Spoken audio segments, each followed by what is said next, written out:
Olá, bom dia.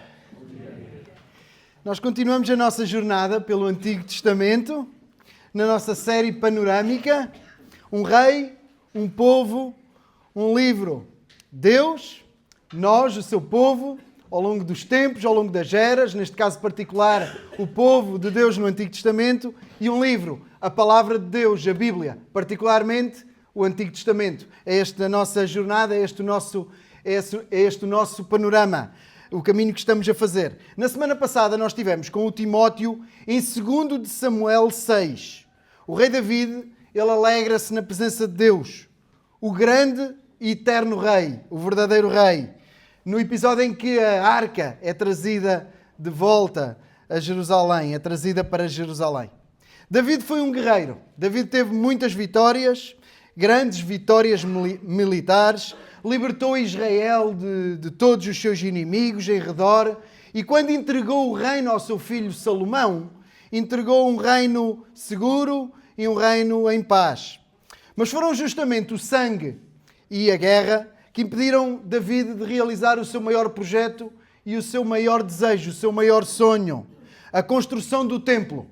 Ou nas palavras do próprio David, que até já lemos, a casa para descanso da arca da aliança do Senhor. A casa para descanso da arca, ou o estrado dos pés do nosso Deus. O estrado dos pés do nosso Deus. Antes de morrer, em boa velhice, David tratará dos preparativos para esta grande obra, mas será o seu filho, Salomão, o responsável pela edificação, pela construção do templo, da casa de Deus. Já lemos hoje com a irmã Marta, também com a Abi, sobre isto. E é daqui, desta casa, do templo, que vem o título da nossa pregação esta manhã, do nosso sermão esta manhã. O título é A Casa do Rei. A Casa do Rei. Não é um palácio de Salomão. Salomão também teve palácios, vários até, mais do que um. Não é um palácio de Salomão, é a casa do próprio Deus. Uma casa dedicada ao seu nome, como o próprio Deus diz. Deus refere-se à casa assim, uma casa para o meu nome. O templo, a casa do Senhor, do verdadeiro rei. O Deus, o rei presente no meio do seu povo. Vocês podem ir abrindo novamente as Bíblias. As leituras que fizemos há pouco foram no final do primeiro livro das Crónicas. Agora nós vamos estar no início do segundo livro das Crónicas. O nosso texto é no capítulo 6, mas eu vou falar ainda um pouquinho antes de fazermos a nossa leitura. Então, depois de termos terminado com a morte do rei David e as leituras que já fizemos, nós vamos estar então no segundo livro das Crónicas. Os capítulos 2, 3, 4 e 5 descrevem a preparação, a construção e a instalação dos utensílios no templo, muito particularmente da Arca da Aliança, da Arca do Concerto no templo. Nós não podemos demorar-nos muito nesta parte, apesar dos muitos aspectos interessantes sobre esta grandiosa construção. Só para vocês terem uma ideia da dimensão, foram precisos mais de 150 mil homens. Ouviram bem? 150 mil homens. Só fiscais, eram mais de 3 mil para que o povo trabalhasse em ordem, da forma correta. Só fiscais eram mais de 3 mil. Mais de 150 mil pessoas. Imaginem a dimensão. Podem procurar, podem ler em casa. Estão nos primeiros capítulos de Crónicas, mesmo antes do texto que nós vamos ler. Até aqui, onde é que a arca devia estar? Onde é que Deus se encontrava com o seu povo? Podem responder. Até aqui, até este momento, antes do templo, onde é que Deus se encontrava com o seu povo e onde é que era suposto a arca estar? No tabernáculo. E para alguém que pode perguntar o que era feito o tabernáculo foi preservado e 2 Crónicas 5.5 vai dizer que a tenda da congregação e os utensílios foram incorporados dentro do templo. Foram incorporados na casa edificada para o Senhor, no templo. É isso mesmo, no tabernáculo. A mesma planta, ou seja, o mesmo projeto, mas muito menor. O tabernáculo era muito mais pequeno. As medidas eram todas em dobro, o que na volumetria vai equivaler a uma construção muito maior. Mas a lógica era exatamente a mesma. Exatamente a mesma. Além de ser muito menor, o tabernáculo também estava móvel, não é? Andava de um lado para o outro. O tabernáculo foi construído inicialmente no deserto por Moisés e acompanhou o povo na jornada. Era a presença de Deus que guiava o povo, acompanhou o povo na jornada até à terra da promessa. Não tinha um lugar certo, não tinha uma morada certa. Mas chegou o momento de deixar as tendas e de construir uma morada, de construir uma casa num lugar. No capítulo 3, versículo 1, vocês podem olhar, diz que Salomão começou a edificar a casa do Senhor em Jerusalém, no Monte Moriá. No Monte Moriá. Faz-nos recuar, não faz? Faz recuar alguém? Faz recuar alguém? Eu vou ajudar os outros a conseguirem recuar para trás. Monte Moriá é o monte onde Abraão foi provado por Deus.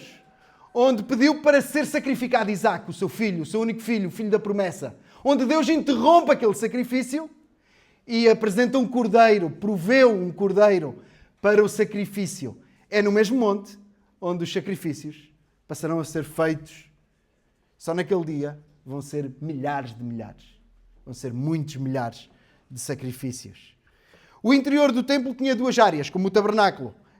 Duas áreas principais, digamos assim. A planta é mais complexa, mas o interior tinha duas áreas. Imaginem esta sala dividida a meio. Tinha uma primeira parte, na entrada, que era o lugar santo, e depois, separado, um cubo perfeito, separado por um véu, por o véu do tabernáculo, o véu do templo, tinha o lugar santíssimo, ou o santo dos santos, onde só o sumo sacerdote entrava uma vez por ano, à presença do Senhor, a Arca da Aliança, onde com o sangue do sacrifício entrava para expiação do pecado do povo. A separar estes dois espaços, então, o lugar santo e o lugar santíssimo, tinha um véu.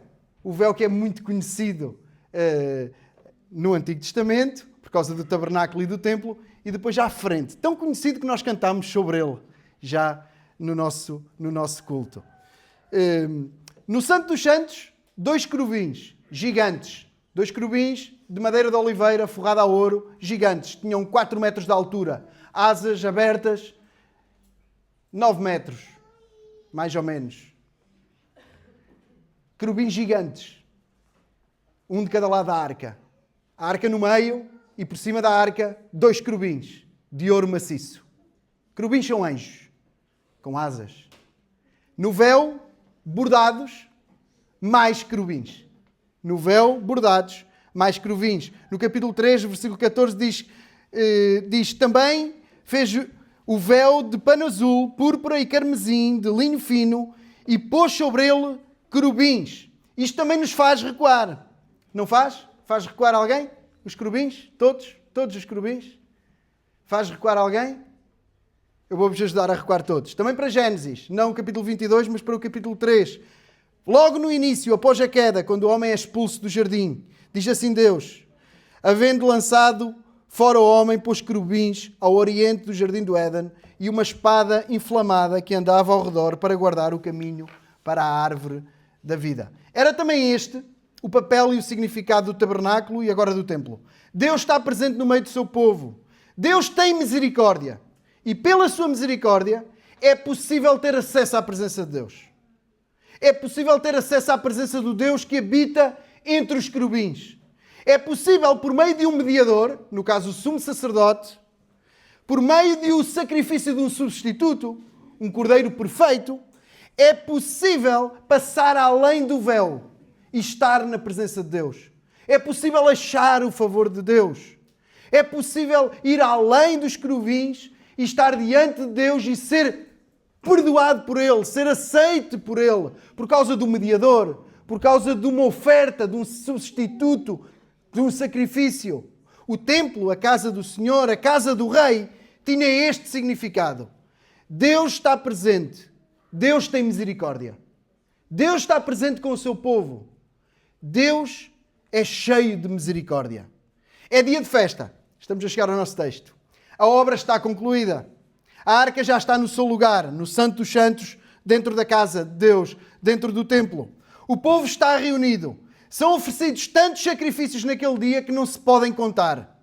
Há alegria e há um cântico que se faz ouvir a uma só voz. Deus é bom, porque a sua benignidade dura para sempre.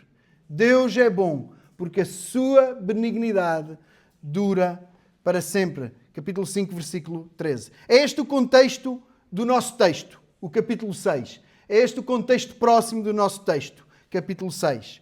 O mesmo texto, o mesmo episódio, quero dizer, está também no livro dos Reis, no primeiro livro dos Reis, no capítulo 8. Mas nós vamos ficar em Crónicas. Como o Timóteo disse a semana passada, são livros que neste sentido se complementam, são textos paralelos e que neste sentido se complementam. Mas nós vamos ficar em Crónicas. Então, eu creio que já abriram todos. Crónicas, segundo livro das Crónicas, capítulo 6. E eu vou pedir a um corajoso ou corajosa, alguém com coragem para ler estes 42 versículos. Alto, bom som. Então disse Salomão: o Senhor disse que habitaria nas trevas, e eu te edifiquei uma casa para morada e um lugar para a tua interna habitação. Então o rei virou o seu rosto e abençoou toda a congregação de Israel, e toda a congregação de Israel estava em pé. E ele disse: bendito seja o Senhor, Deus de Israel, que falou pela sua boca a David, meu pai, e pelas suas mãos o cumpriu, dizendo: desde o dia em que tirei o meu povo da terra do Egito, não escolhi cidade alguma de todas as tribos de Israel para edificar nela uma casa em que estivesse o meu nome. Nem escolhi homem algum para ser chefe do meu povo Israel. Porém, escolhi Jerusalém para que ali estivesse o meu nome. E escolhi David para que tivesse cargo do meu povo Israel. Também David, meu pai, teve no seu coração edificar uma casa ao nome do Senhor Deus de Israel. Porém o Senhor disse a David, meu pai: porquanto tiveste no teu coração edificar uma casa ao meu nome, bem fizeste de ter isto no teu coração. Contudo, tu não edificarás a casa, mas o teu filho, que há de proceder dos teus lombos, esse edificará a casa em meu nome. Assim confirmou o Senhor a sua palavra que ele falou, porque eu me levantei em lugar de David, meu pai, e me assentei sobre o trono de Israel, como o Senhor disse, e edifiquei a casa ao nome do Senhor, Deus de Israel. E pus nela a arca, em que está o concerto que o Senhor fez com os filhos de Israel. E pôs-se em pé, perante o altar do Senhor, defronte de toda a congregação de Israel, e estendeu as mãos. Porque Salomão tinha feito uma base de metal de 5 côvados de comprimento e 5 côvados de largura e de 3 côvados de altura, e a tinha posto no meio do pátio, e pôs-se nela em pé e ajoelhou-se, em presença de toda a congregação de Israel, e estendeu as suas mãos para o céu. E disse: ó Senhor, Deus de Israel, não há Deus semelhante a ti, nem nos céus, nem na terra, que guardas o concerto e a beneficência aos teus servos que caminham perante ti de todo o seu coração. Que guardaste ao teu servo David, meu pai, o que lhe falaste, porque tu, pela tua boca o disseste, e pela tua mão o cumpriste, como se vê neste dia. Agora, pois, Senhor Deus de Israel, guarda ao teu servo David, meu pai, o que falaste, dizendo: nunca faltará de ti varão de diante de mim, que se assente sobre o trono de Israel, tão somente que teus filhos guardem seu caminho, andando na minha lei como tu andaste diante de mim. E agora, Senhor, Deus de Israel, verifique-se a tua palavra que falaste ao teu servo, a David. Mas verdadeiramente habitará Deus com os homens na terra? Eis que o céu e o céu dos céus não te podem conter, quanto menos esta casa que tenho edificado. Atende, pois, à oração de teu servo e à súplica ao Senhor, meu Deus, para ouvires o clamor e a oração que o teu servo ora perante ti, que os teus olhos estejam, dia e de noite, abertos sobre este lugar, de que disseste que ali porias o teu nome, para ouvires a oração que o teu servo orar neste lugar. Ouve, pois, as súplicas do teu servo e do teu povo Israel, que fizerem neste lugar, e ouve tu, do lugar da tua habitação, desde os céus. Ouve, pois, e perdoa. Quando alguém pecar contra o seu próximo e lhe impuser juramento de maldição para se amaldiçoar a si mesmo, e o juramento de maldição vier perante o teu altar nesta casa, ouve tu, então, desde os céus, e obra, e julga a teus servos, pagando ao ímpio, lançando o seu proceder sobre a sua cabeça, e justificando ao justo, dando-lhe segundo a sua justiça. Quando também o teu povo Israel for ferido diante do inimigo, por ter pecado contra ti, e eles se converterem e confessarem o teu nome, e orarem e suplicarem perante ti nesta casa, então ouve tu desde os céus, e perdoa os pecados do teu povo Israel, e faz-os tornar à terra que lhes tens dado a eles e a seus pais. Quando os céus se cerrarem, e não houver chuva, por terem pecado contra ti, e orarem neste lugar, e confessarem o teu nome, e se converterem dos seus pecados, quando tu os afligires, então ouve tu, desde os céus, e perdoa o pecado dos teus servos e do teu povo Israel, ensinando-lhes o bom caminho em que andem, e dá chuva sobre a tua terra, que deste ao teu povo em herança. Havendo fome na terra, havendo peste, havendo queimadura dos trigos ou ferrugem, gafanhotos ou lagarta, cercando a algum dos seus inimigos nas terras das suas portas, ou quando houver qualquer praga ou qualquer enfermidade, toda a oração e toda a súplica que qualquer homem fizer, ou todo o teu povo Israel, conhecendo cada um a sua praga e a sua dor, estendendo as suas mãos para esta casa, então ouve tu, desde os céus, do assento da tua habitação, e perdoa, e dá a cada um conforme a todos os seus caminhos, segundo conheces o seu coração, pois só tu conheces o coração dos filhos dos homens, a fim de que te temam, para andarem nos teus caminhos, todos os dias que viverem na terra que deste a nossos pais. Assim também ao estrangeiro, que não for do teu povo Israel, mas vier de terras remotas por amor do teu grande nome, e da tua poderosa mão, e do teu braço estendido, vindo eles e orando nesta casa, então ouve tu, desde os céus, do assento da tua habitação, e faz conforme a tudo que o estrangeiro te suplicar, a fim de que todos os povos da terra conheçam o teu nome e te temam como o teu povo Israel, a fim de saberem que pelo teu nome é chamada esta casa que edifiquei. Quando o teu povo sair à guerra contra os seus inimigos pelo caminho que os enviares, e orarem a ti para a banda desta cidade que escolheste e desta casa que edifiquei ao teu nome, ouve então desde os céus a sua oração e a sua súplica, e executa o seu direito. Quando pecarem contra ti, pois não há homem que não peque, e tu te indignares contra eles e os entregares diante do inimigo para que os cativarem e os levem em cativeiro para alguma terra remota e vizinha, e na terra para onde forem levados em cativeiro tornarem a si e se converterem, e na terra do seu cativeiro a ti suplicarem, dizendo: pecámos, perversamente fizemos e impiamente obramos, e se converterem a ti com todo o seu coração e com toda a sua alma na terra do seu cativeiro, e os que os levarem presos e orarem para a banda da sua terra que deste a seus pais, e desta cidade que escolheste e desta casa que edificaste ao teu nome, ouve então desde os céus, do assento da tua habitação, a sua oração e as suas súplicas, e executa o seu direito, e perdoa ao teu povo que houver pecado contra ti. Agora, pois, ó Deus meu, estejam os teus olhos abertos e os teus ouvidos atentos à oração deste lugar. Levanta-te, pois, agora, Senhor Deus, para o teu repouso, tu e a arca da tua fortaleza. Os teus sacerdotes, ó Senhor Deus, sejam vestidos de salvação, e os teus santos se alegrem do bem. Ah, Senhor Deus, não faças virar o rosto do teu ungido. Lembra-te das misericórdias de David, teu servo. Obrigado, Timóteo. Ó Senhor, grande é a tua misericórdia, e nós te louvamos mais uma vez e te agradecemos mais uma vez pela tua palavra. Ó Senhor, continua connosco, abençoa-nos, ajuda-nos, transforma-nos pelo poder do teu Espírito. Pedimos mais uma vez, Senhor, e pedimos em nome de Jesus.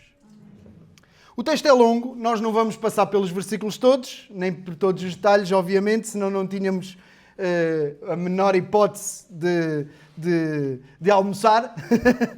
Mas o texto divide-se em duas grandes partes. Tem uma primeira parte, são os primeiros 11 versículos, em que Salomão abençoa o povo e discursa diante do povo, fala ao povo. E depois a maior parte é esta oração maravilhosa que acabamos de ler com o Timóteo, que está do versículo 12 até ao 42.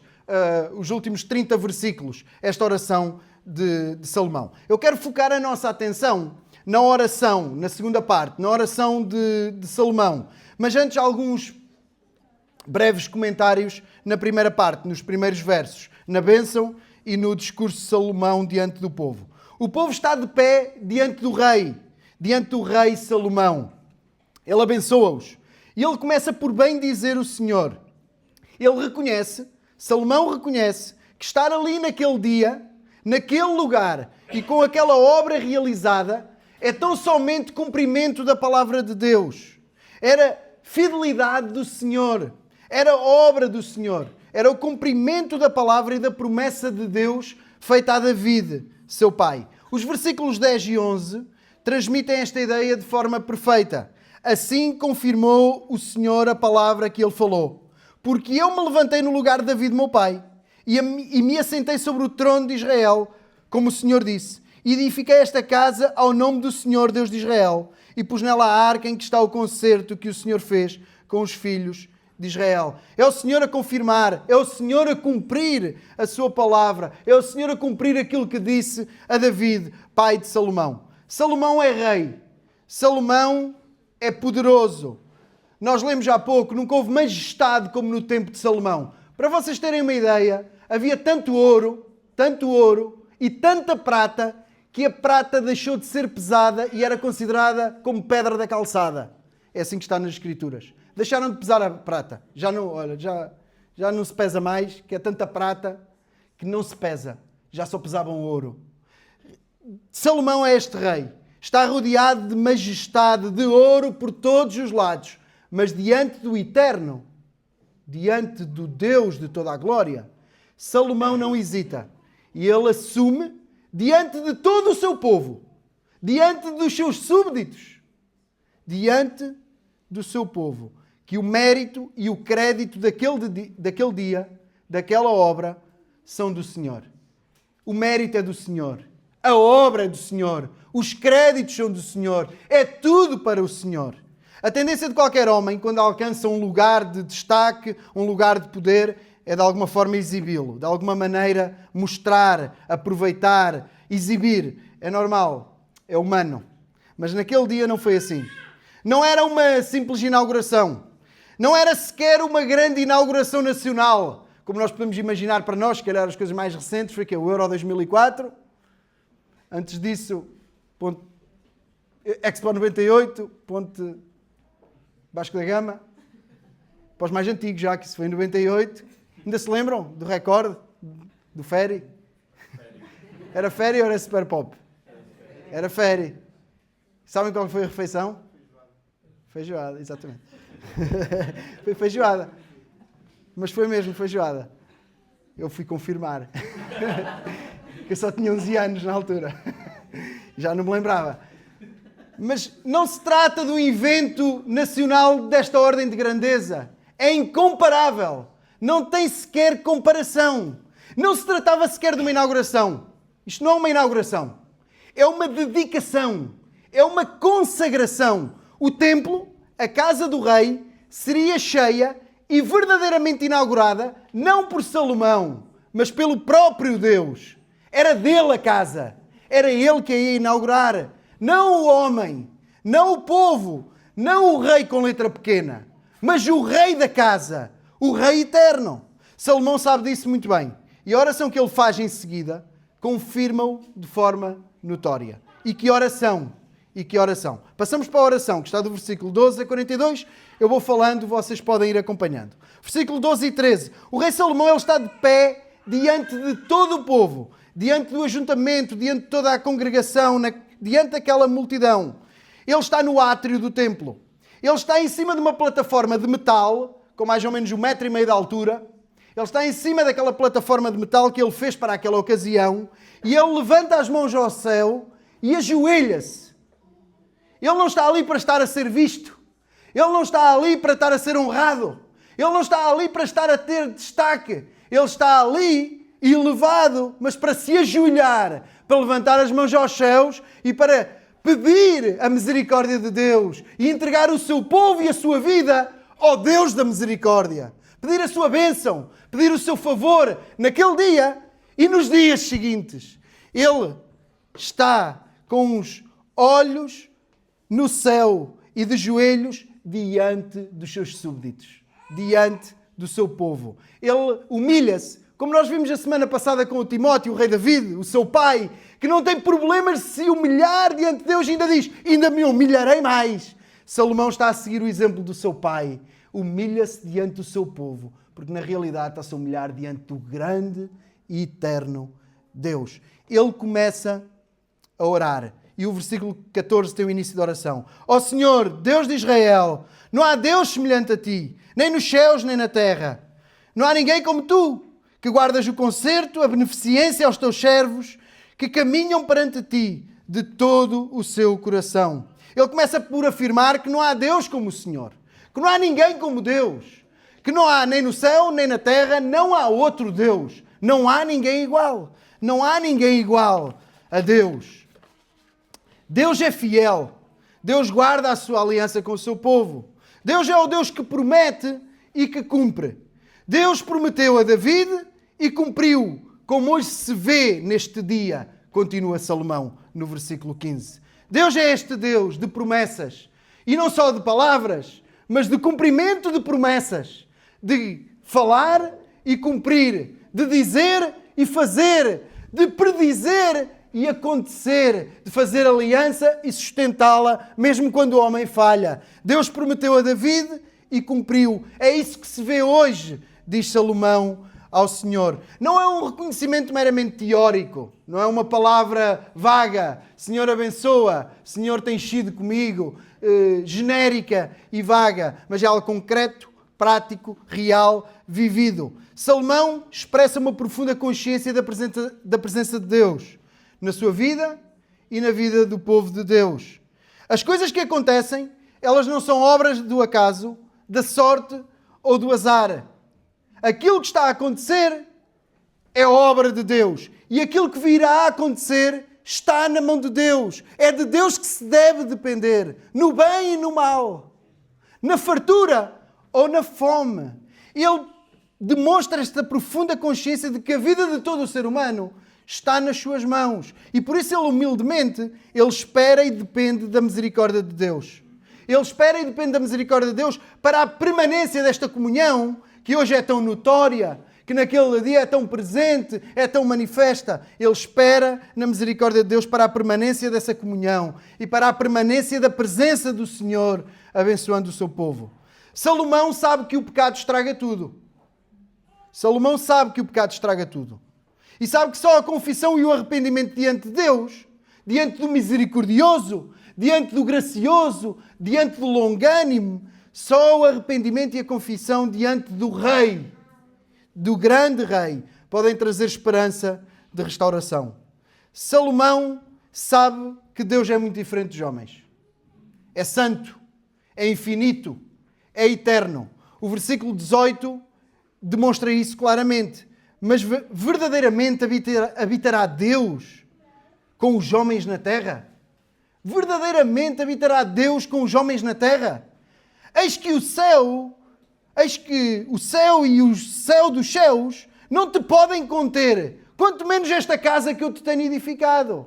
Por outras palavras, tu habitarás mesmo com os homens na terra? Tu não cabes nos céus? Como é que vais caber nesta casa que eu construí? Os céus não te conseguem conter? Como é que vais ocupar esta casa? Estas palavras revelam bem a consciência de Salomão. O foco, notem, o foco não está na majestade nem na grandeza do templo. Apesar de impressionante.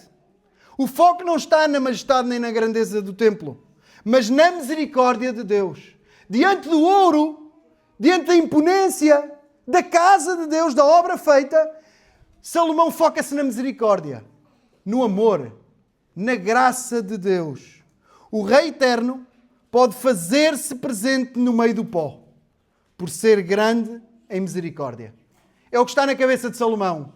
O Eterno, o Infinito, o Glorioso, pode manifestar-se e fazer-se presente na terra, no pó, por ser grande em bondade e misericórdia. O Senhor pode ouvir orações. O Senhor pode perdoar os maiores pecados se o seu povo arrependido se voltar para aquele que é cheio de misericórdia, de graça e de amor. Esta é a única esperança. E este é o tom repetido até ao final da oração. Este é o tom repetido até ao final da oração. Versículo 19. Atende, responde à oração, ao pedido que o teu servo faz perante ti. Ouve, Senhor, responde, Senhor, está Salomão a pedir. E avança na oração para pedir que Deus responda a orações futuras. Salomão ora pelas orações futuras. Salomão ora pelas orações do povo de Deus no futuro. Esta também é uma oração sobre a oração de outros. É uma oração sobre orações que viriam. É uma oração pedindo resposta para orações que ainda não foram feitas. É uma oração que espera já na misericórdia, mas espera que Deus já haja em misericórdia no futuro. A consciência de que essa misericórdia se renova. A consciência de que essa misericórdia é tão eterna quanto é eterno o Deus a quem se ora. Versículo 20. Que os teus olhos estejam de dia e de noite sobre este lugar, para ouvires a oração que o teu servo fizer neste lugar. Versículo 21, início. Ouve as súplicas do teu servo e do teu povo que se fizer neste lugar. Talvez tenham notado na leitura com o Timóteo e nas vossas Bíblias, se não basta agora olharem para baixo um pouquinho do versículo 20, 21, eu reli estes dois versos, mas podem olhar para baixo, como repetidamente surgem estas expressões nos versos seguintes. Repete mais de 10 vezes esta ideia de orar neste lugar, orar nesta casa, ou orar para a banda desta casa, ou na direção desta casa. Este é um conceito que é repetido várias vezes. Orar neste lugar, orar nesta casa, orar voltado para esta casa. É um conceito que se repete mais de 10 vezes, não contei ao certo, mas é abundante. A ideia não é de que o templo tivesse em si mesmo poder. Não é esta a ideia. Como se de algo místico se tratasse. O objetivo também não era apelar a uma prática ritualista, de mera repetição e tradição.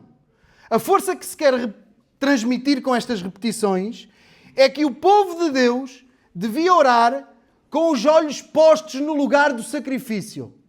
Nota, o templo simboliza isto.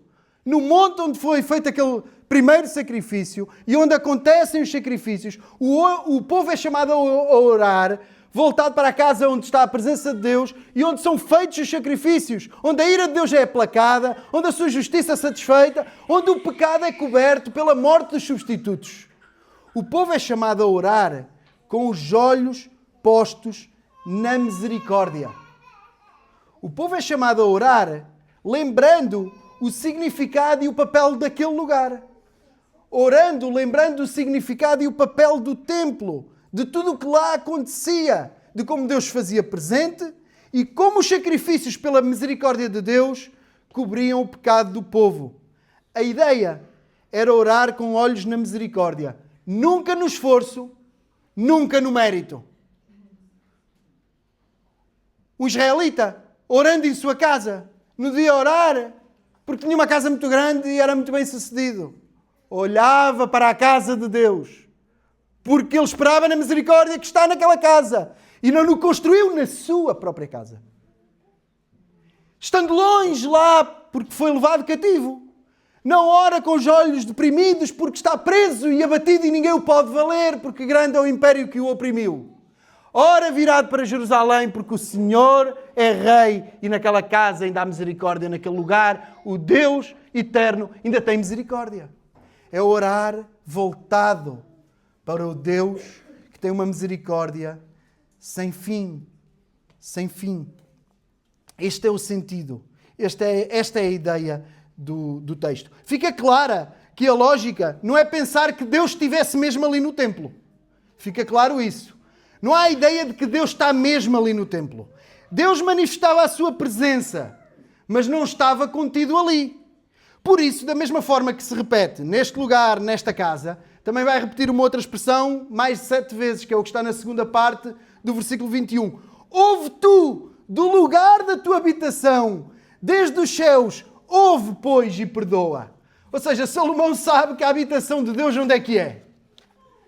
É no verdadeiro trono da glória, nos céus, na eternidade. Ele manifesta-se ali, no pó, por graça e misericórdia. Mas ele não está contido ali. Ele não está contido ali. Então, esta expressão, por outras palavras, também aparece: ouve-tu desde os céus, do assento da tua habitação. É bonito. Do assento da tua habitação. Umas 7 ou 8 vezes é repetida esta ideia, é repetido este conceito. Então, Salomão construiu uma casa para o Senhor, mas não tem a pretensão de achar que consegue guardar ou conter Deus ali. Não tem essa ideia. Não tem essa pretensão. Não tem esse orgulho. Essa usurpação de pensar que só por construir uma casa para Deus que consegue fechar ali Deus para estar ao seu dispor. A sua morada é nas alturas, nos céus, na glória, na eternidade, entre os querubins que não são de madeira nem de ouro, mas que são reais. E é desde o trono eterno que Deus responderá com misericórdia sempre que o seu povo, depois de pecar, se arrepender e genuinamente voltar para o Senhor, que é grande em misericórdia e pode perdoar. O versículo 22 diz: quando alguém pecar contra o seu próximo, o início do 22. E depois o 36 é um versículo essencial para compreender a oração, porque no versículo 36 o que é que Salomão diz? Quando pecarem contra ti, pois não há homem que não peque. 22, quando alguém pecar contra o seu próximo, os relacionamentos estão feridos, estão estragados. É normal haver delitos, falhas, pecado de uns para com os outros. Mas também no versículo 36 há uma dimensão maior ainda. Quando alguém pecar contra ti, pois não há homem que não peque. Então, Salomão é consciente da fragilidade humana, dos efeitos da queda, da existência e da força do pecado, que estraga relacionamentos e, muito particularmente, o relacionamento com Deus. Notem, Salomão tem um reino próspero. Ele tem poder. Ele tem paz. E acabou de cumprir o sonho do seu pai, o rei David. Está num dos dias mais importantes e alegres de toda a história do povo de Israel. Tudo corre bem. Tudo está perfeito. Mas ele não enche o peito para se armar. Pelo contrário, no dia de maior sucesso, de maior alegria do seu reinado, ele toma a palavra, discursa com humildade, reconhece a grandeza de Deus e ora dizendo: Senhor, quando tudo correr mal e cairmos em pecado, perdoa pela tua grande misericórdia e por causa da tua fidelidade restaura. Ó Senhor, hoje está tudo bem. Estamos aqui, conseguimos edificar esta casa para ti, não há ninguém como tu, todos estão alegres e a cantar para ti. Mas quando isto correr tudo mal, quando pecarmos, quando falharmos, quando estragarmos tudo, tem misericórdia de nós. E por causa dessa tua misericórdia infinita, eterna, por causa da tua fidelidade, da tua aliança, que tu sustentas tu, perdoa-nos e restaura-nos. Por outras palavras, é isto que ele diz. Depois, Salomão na oração vai ser concreto. Ele não é genérico nos pedidos de oração. Olha, quando o meu povo pecar, perdoa-os. Não. Ele vai traçar 7 motivos ou 7 contextos para a oração. 7 tipos diferentes de oração, por motivos diferentes, por cenários diferentes. Ele não é genérico, ele é concreto. Ele é pedagógico também. Ele quer demonstrar que Deus está na vida do seu povo em todos os aspectos. E que pode ser a causa de resolução de todos os problemas em todas as áreas. Então ele vai, por exemplo, acompanha-me, tem que ser muito rápido. Versículo 22 e 23, ele vai dizer: quando houver disputas entre irmãos no povo, e até juramentos, ó Senhor, atua tu como juiz supremo. Ele tem um contexto e depois um pedido. No versículo 24 e 25, quando houver derrota militar, quando perdermos guerras, perdermos território, ó Senhor, se o teu povo se converter, volta a restituir-nos a terra perdida. Versículo 26 e 27, quando houver seca, quando os céus conterem a chuva, ó Senhor, envia chuva e ensina-nos o caminho. Ensina-nos o bom caminho, acho que é a expressão que é usada. Versículo 28 e 31. Quando houver fome, peste. Senhor, ouve a oração de cada pessoa nos assuntos mais particulares, nos assuntos de cada um. Este quarto motivo de fome, peste é mais abrangente. Senhor, ouve cada um, ouve cada pessoa individualmente. O quinto motivo é muito interessante. É sobre a oração do estrangeiro. Versículo 32 e 33. Se algum estrangeiro vier a este lugar e orar, ó Senhor, responde à oração que o estrangeiro te pedir, para que todos os povos da terra conheçam o teu nome e te temam. Sexto motivo, versículo 34 e 35. Antes de ir para a guerra, garante vitória. E por fim, um pedido profético, antecipando até o exílio da Babilónia. Quando o teu povo for levado em cativeiro, versículo 36 a 39. Se na terra do exílio se arrependerem de todo o coração e orarem voltados nesta direção, perdoa. Perdoa. Em todos estes cenários, o senso é de uma profunda dependência de Deus. Todos estes cenários hipotéticos que iriam acontecer à frente, várias vezes, de múltiplas formas, o senso é de uma profunda dependência de Deus. É a consciência de que tudo está nas mãos de Deus. Ele tem o poder para agir. Ele tem a misericórdia para perdoar. Por isso esta oração é também um constante apelo para que o povo se arrependa e do coração se volte vez após vez para o Senhor, seu Deus. Esta oração é também um apelo ao povo para que vez após vez se humilhe e de coração se converta e se arrependa dos seus maus caminhos. Sempre que caia, sempre que falhe, sempre que peque, se arrependa e volte para o Senhor, seu Deus. Para nós, hoje aqui em Pardelhó, passado tanto tempo, quase 3.000 anos, para nós hoje aqui em Pardelhó, o eco do texto não pode soar diferente. Nós somos parte do povo de Deus. O mesmo Deus, o mesmo poder, a mesma misericórdia. Vivamos certos e confiados de que dependemos dele para tudo e para todas as situações. É aterrador hoje. Caiu uma ficha, desculpem-me parênteses, e não devia fazê-lo porque ainda tenho mais para dizer, mas caiu uma ficha agora ao ver as notícias sobre o que está a acontecer no nosso país, em Leiria.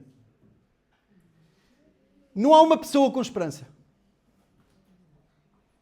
O país é laico. Deus, mesmo que seja no sentido até religioso, saiu das conversas, saiu do ar, saiu dos livros, saiu da televisão, saiu da rádio, saiu de todo lugar. Então não há uma única pessoa que no meio do caos consiga ter alguma esperança. Eu não estou a minimizar a dor de quem perdeu, de quem sofre, não é isso que se trata.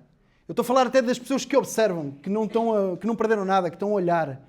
Só há desespero e reclamação. O nosso país, os nossos líderes, estão tão distantes de Salomão aqui. Quando tudo corre mal, não se reclama. O caminho político hoje é esse. É de muito grito e muita reclamação. Mas esse não é o caminho que Deus apresenta.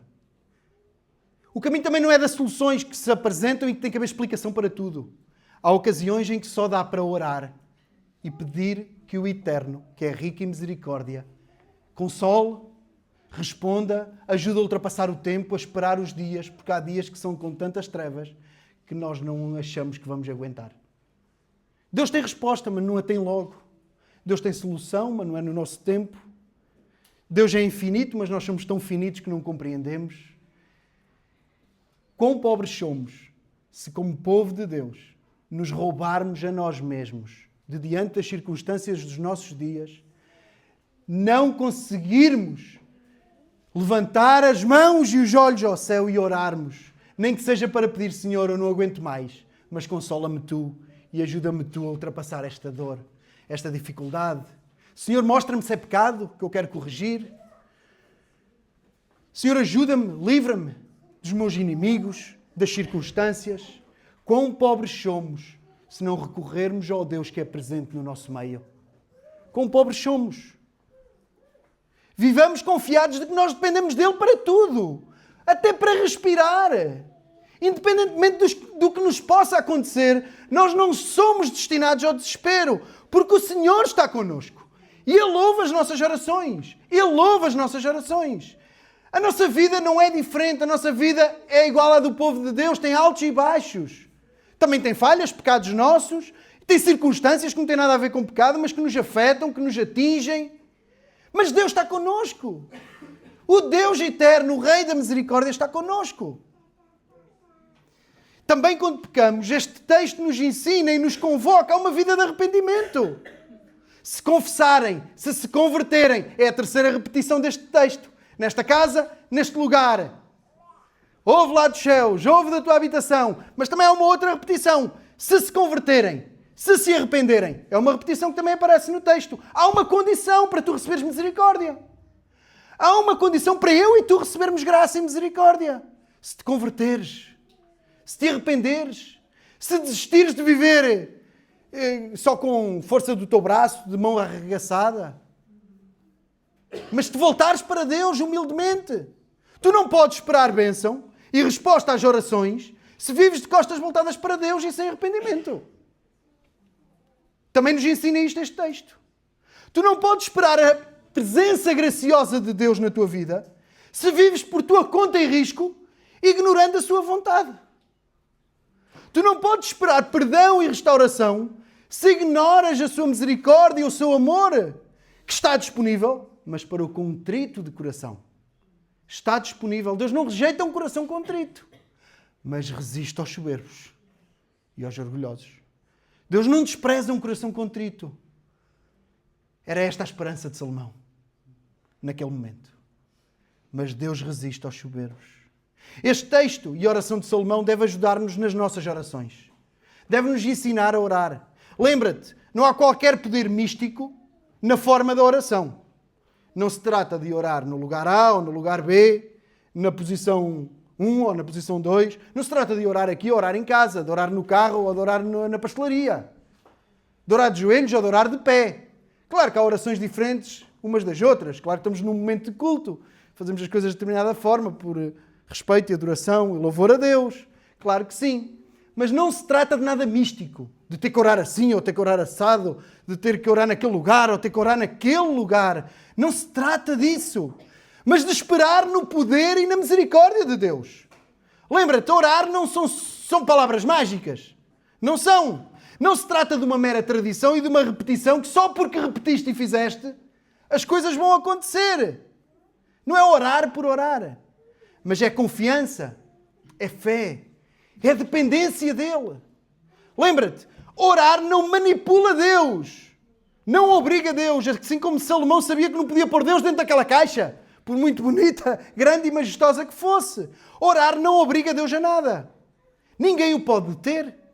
Ninguém o pode forçar. O Senhor age porque é fiel a si mesmo. O Senhor age porque é fiel às suas promessas. O Senhor age porque Ele é fiel à aliança que Ele tem connosco. E Ele propôs a si mesmo fazer-nos bem para sempre. Deus disse a si mesmo: vou amá-los e fazer-lhes bem para sempre. Esta é a nossa esperança. Esta é a nossa única esperança. É que Ele decidiu amar-nos com misericórdia e vai-nos fazer bem. Lembra-te, orar é ir além das generalidades. É fazer como Salomão, é ser específico. Nada genérico, mas concreto. É a tua vida, é o teu dia. São os teus desafios, são as tuas dificuldades. Nomeia-as, chama-as pelo nome, são as tuas alegrias, são os teus desejos.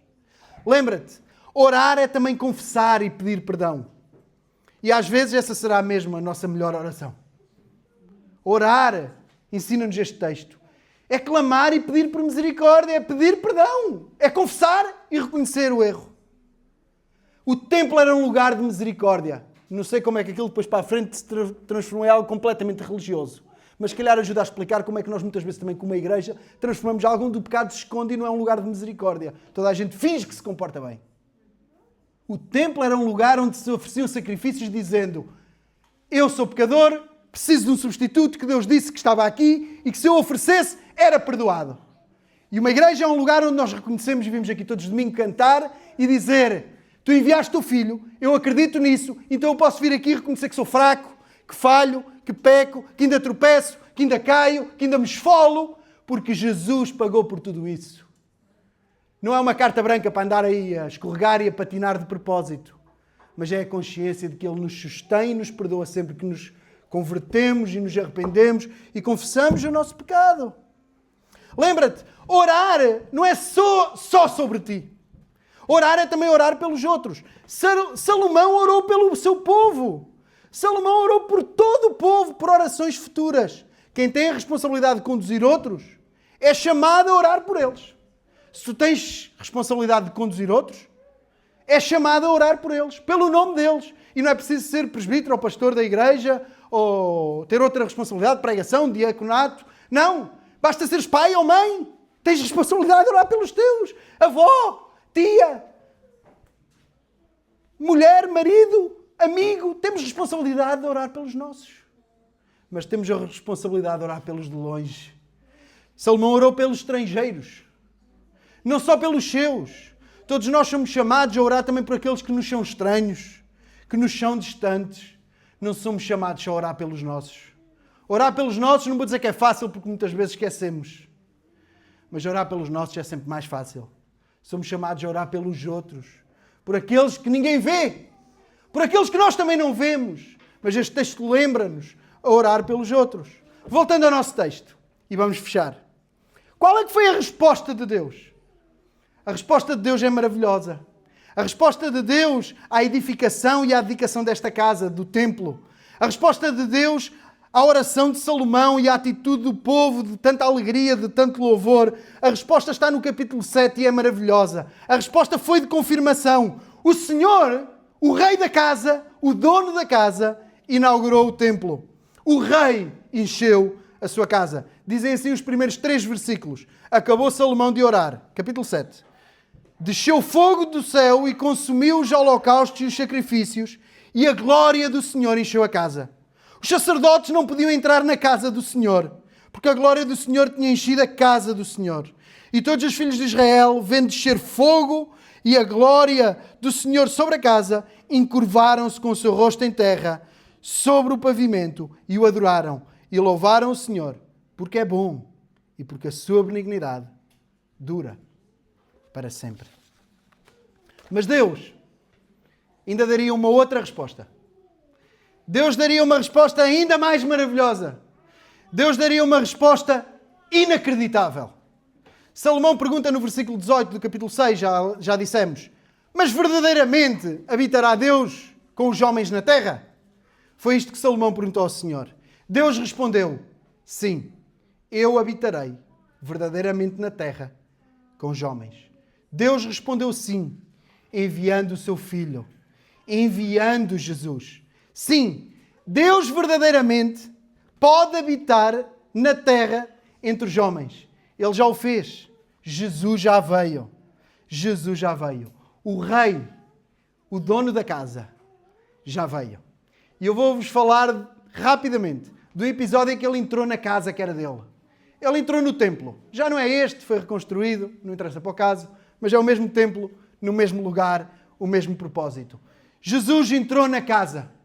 Está nos Evangelhos, está em Mateus e está em João. Vocês recordam-se do texto. Jesus entra e ele purifica a casa. O que é que ele faz?